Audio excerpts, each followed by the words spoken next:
Que le Seigneur vous bénisse, mes très chers frères et très chères sœurs, dans cette journée, que le Seigneur verse des pluies de bénédiction sur chacun d'entre vous, qu'il écoute vos prières, qu'il soit miséricordieux envers chacun d'entre vous, qu'il vous donne beaucoup de victoires et d'abondance.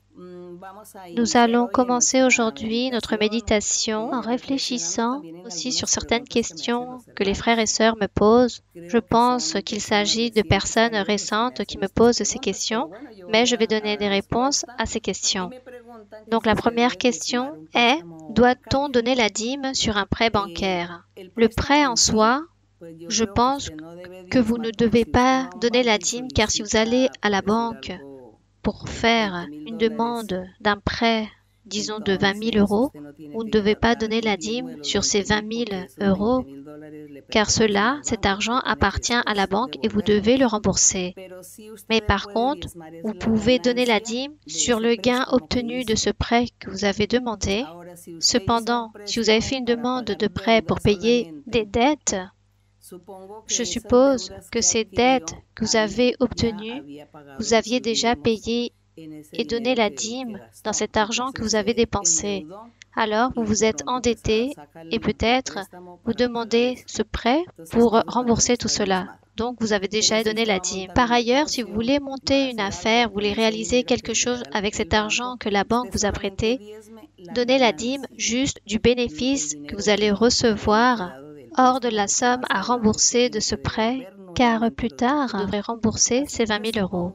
Et de même aussi, peu importe le prêt que vous allez réaliser, vous devez penser comment vous allez obtenir cet argent si on vous le prête, alors juste donner la dîme sur le gain perçu. Il y a aussi une autre question qu'on me pose. Que signifie ne pas manger le sang d'un animal étouffé? Car dans la Bible, les apôtres de l'Ancien Testament, dans le Nouveau, le Saint-Esprit enseignait à travers les apôtres qu'il fallait s'abstenir de manger du sang. Ce commandement, le Seigneur le donne dans le Nouveau Testament aussi. On peut manger de tout genre d'animaux. La seule chose que la personne doit faire, c'est s'abstenir de boire du sang ou manger du sang d'un animal étouffé.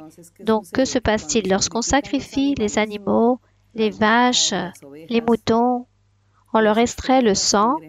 Il y a des personnes qui ont coutume de boire ce sang ou le mélangent avec d'autres aliments et mangent cela.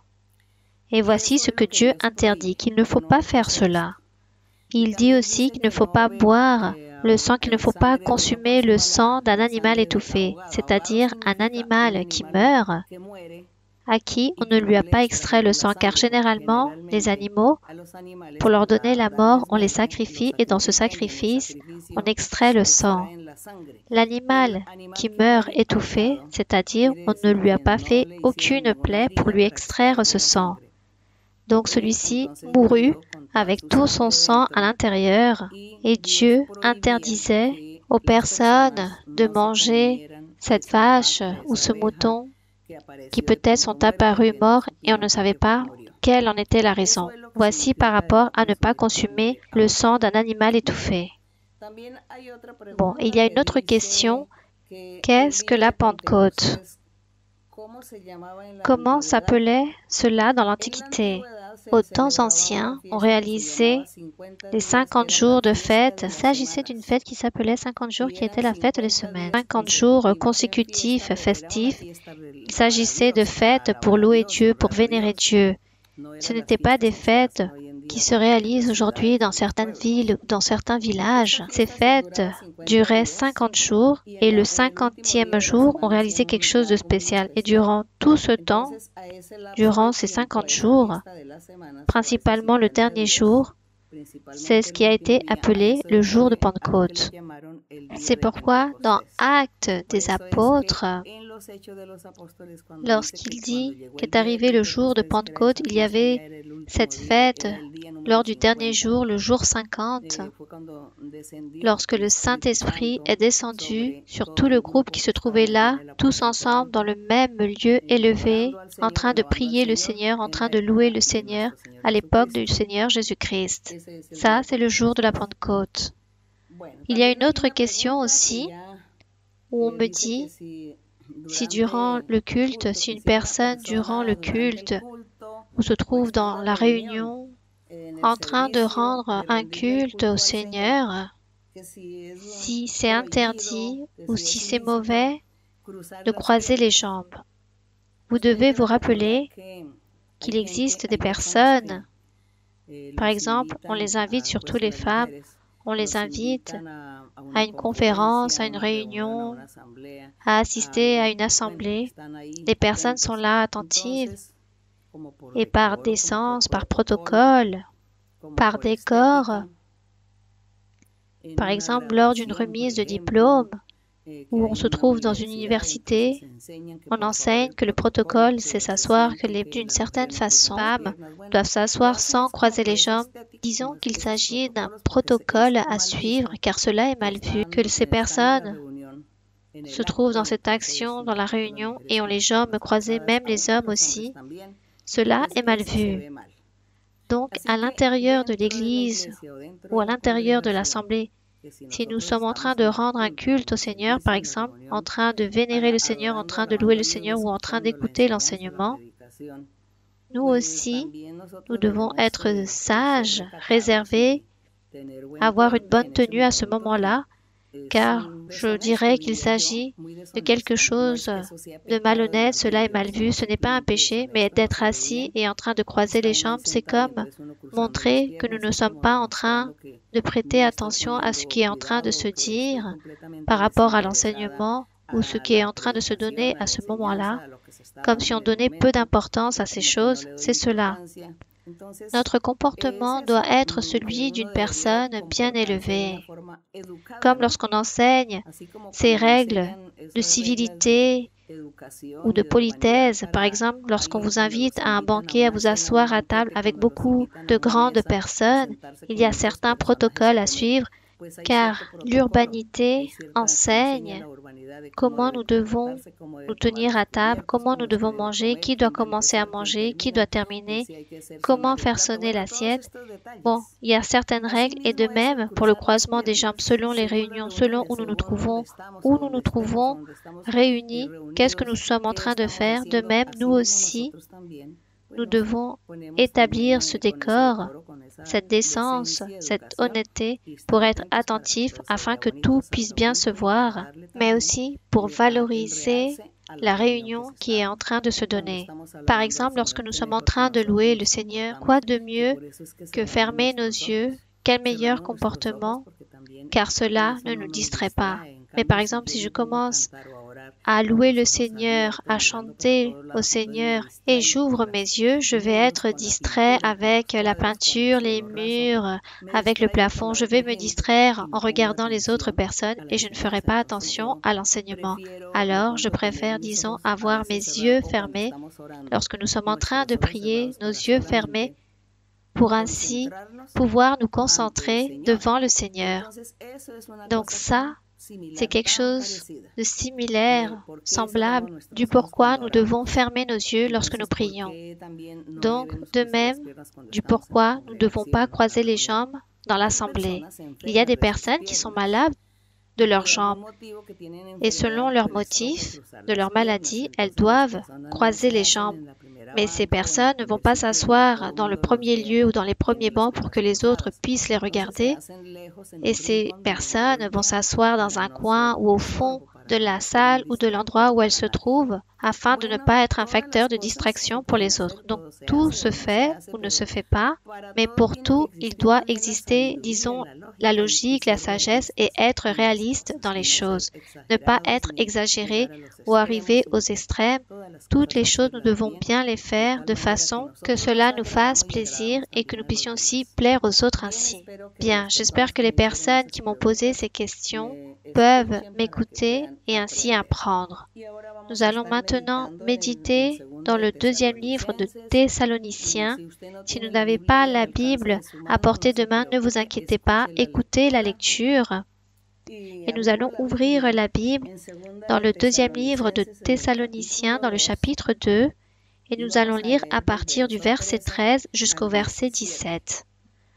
Alors, cette fois-ci, la réflexion pour l'honneur et la gloire de notre Dieu.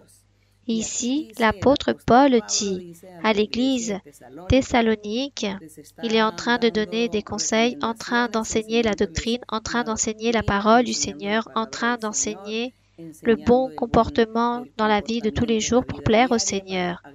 Alors Paul ici est en train de suggérer à cette église et il leur dit, pour nous, frères bien-aimés du Seigneur, nous devons à votre sujet rendre continuellement grâce à Dieu. Il était en train de dire nous, les prédicateurs, les apôtres, les ministres du Seigneur, nous devons, et cela il le disait aussi aux pasteurs de l'église Thessalonique, il disait aussi nous devons toujours remercier Dieu au sujet des personnes, des croyants.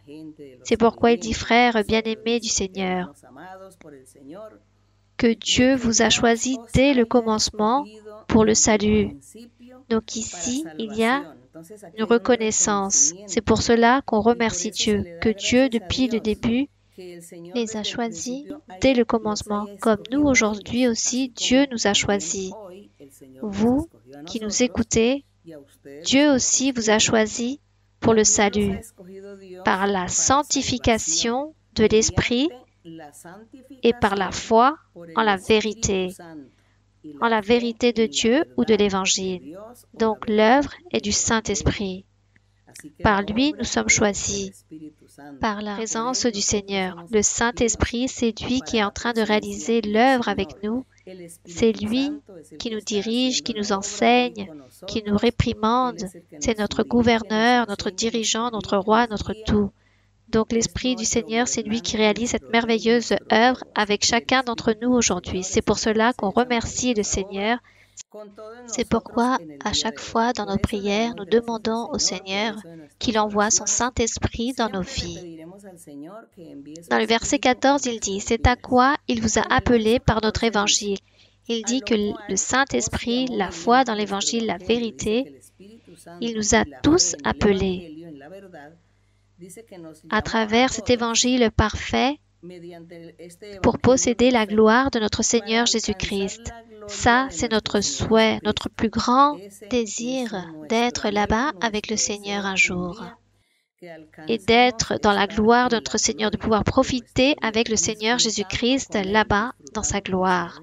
Ça, c'est notre plus grande espérance. Dans le verset 15. Ainsi donc, frères, demeurez fermes et retenez les instructions que vous avez reçues, soit par notre parole, soit par notre lettre. Les apôtres disaient à tous les frères, à toute l'Église qu'ils devaient être fermes, qu'ils devaient retenir l'instruction, la doctrine à travers la parole, c'est-à-dire à travers l'enseignement ou à travers d'une carte, d'une lettre. À l'époque, on avait coutume d'écrire des lettres. Les apôtres écrivaient les lettres de toutes les instructions que le Seigneur révélait, tout ce qu'il montrait et qu'il fallait les envoyer à toutes les églises. À l'époque, c'était le moyen d'évangéliser. Cela était très difficile. Aujourd'hui, nous avons toutes les facilités pour pouvoir le faire. Et on remercie le Seigneur. Par exemple, ici, je suis en train de vous parler et vous allez m'écouter dans différents lieux du monde, car dans différents lieux du monde, il y aura des personnes qui vont se connecter ou écouter l'enseignement. Quelle facilité! Alors, nous, aujourd'hui, nous n'avons plus d'excuses. Nous n'allons pas nous justifier devant Dieu. Si nous sommes négligents, si nous ne suivons pas son chemin, nous ne pourrons plus nous justifier en disant « Seigneur, combien il était difficile qu'on puisse m'enseigner ton chemin. Moi, personne ne m'a enseigné. Maintenant, aujourd'hui, avec toute la technologie que nous avons, nous ne pouvons plus nous justifier. Au contraire, remercions le Seigneur pour toutes ces facilités que nous avons pour la prédication de sa parole.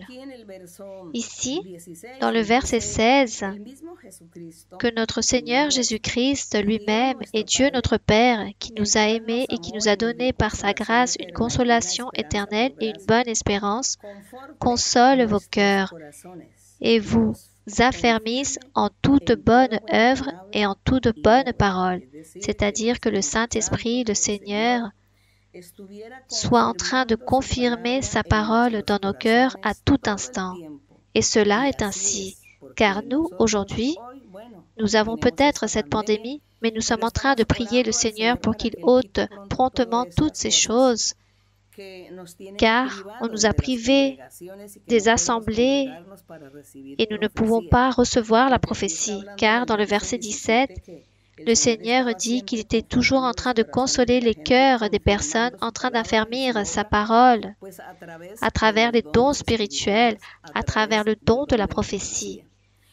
Maintenant, aujourd'hui, avec cette pandémie, beaucoup de personnes, beaucoup de frères et sœurs ont été visités par le Seigneur à travers des songes, des visions. Dieu s'est manifesté, Dieu leur a parlé, Dieu les console. Mais il y a d'autres personnes qui n'ont pas ces possibilités, ces dons. Alors demandez au Seigneur qu'il se remplisse de miséricorde, qu'il vous guide et qu'il nous aide pour que promptement nous puissions nous réunir à nouveau et recevoir ainsi l'imposition des mains et la prophétie, car cela nous manque beaucoup. Que Dieu vous bénisse grandement, que Dieu soit avec vous. Il faut continuer en avant, ne pas se démotiver, ne pas se remplir de paresse, ne pas s'affaiblir à aucun moment. Au contraire, être fort, courageux, continuer en avant dans ce merveilleux chemin, car vaut mieux marcher avec le Seigneur, avec Dieu, avec Jésus-Christ, que rester dans le monde, dans les délices de la vie qui n'apportent aucune paix ni salut. Alors, ne chancelez pas, mais priez. Continuez en avant avec beaucoup de courage. Nous allons prier le Seigneur, le glorifier et réaliser cette prière à notre Dieu. Béni soit notre Père céleste. Béni soit ton nom pour toujours. Merci, mon Seigneur. Merci, Père Saint, pour ta miséricorde, pour ton amour, pour ta sainte parole, pour tes promesses merveilleuses. Merci, Seigneur, pour ta miséricorde. Car toi, Seigneur, tu as réalisé des prodiges, des miracles dans beaucoup de personnes. Tu as réalisé beaucoup de guérisons. Aussi aujourd'hui, Seigneur, je te demande que tu réalises beaucoup de prodiges, beaucoup de miracles dans beaucoup de personnes, car des hommes, des femmes, les personnes âgées, les enfants se trouvent malades ou se trouvent hospitalisés. D'autres sont malades chez eux, dans leur foyer, sur leur lit, dans un grave état. Je te demande, Seigneur, que tu tendes ta main, libère, écoute les prières des personnes, mon Père Saint. Donne-leur la délivrance. Il y a aussi beaucoup de personnes qui sont liées par le diable à cause des sorcelleries, des envoûtements, des malédictions. Libère, Seigneur, tends ta main toute puissante. Sois en train de délivrer, de purifier et de réprimander tous ces mauvais esprits, tous ces esprits impurs. Délie, Seigneur, ôte toutes ces chaînes. Purifie toutes les personnes. Tends ta main, Seigneur, réalise les miracles et les prodiges. Aussi les personnes te prient pour des bénédictions matérielles, pour les emplois. Donne-leur, Seigneur, tout ce qu'ils ont besoin. Que tu sois, Seigneur, en train de pourvoir toutes les bénédictions à chacun, leurs vêtements, la nourriture, tout ce qu'ils ont besoin. Il y a des personnes qui sont endettées, qui ont besoin de tant de choses. Aide-les, Seigneur. Libère, Seigneur. Bénis, Seigneur. Seigneur, écoute la prière. Sois miséricordieux, mon Dieu, mon roi. Au nom glorieux de Jésus-Christ, ton Fils bien-aimé, nous te demandons tout cela. Amen. Que l'honneur et la gloire soient pour toi et pour toujours. On remercie le Seigneur. Nous allons chanter le cantique « Seule la puissance de Dieu », le cantique numéro 105. El coro 105, solo el poder de Dios. Vamos a cantarle al Señor.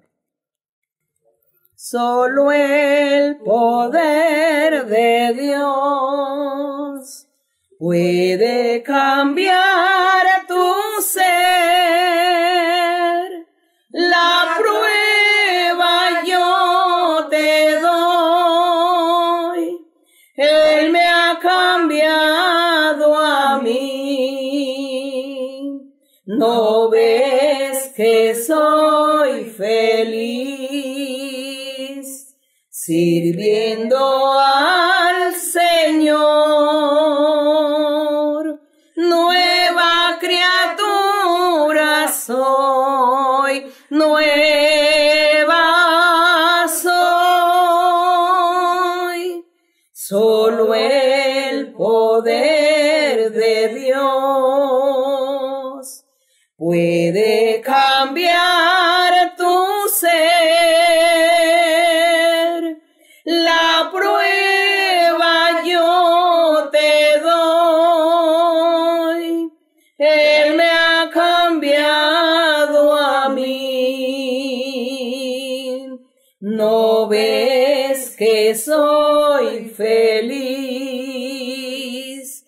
sirviendo al Señor. Nueva criatura soy, nueva soy. Gloire au Seigneur, merci beaucoup. Que Dieu vous bénisse, je vous aime avec tout mon cœur. De chaleureuses salutations pour chacun d'entre vous.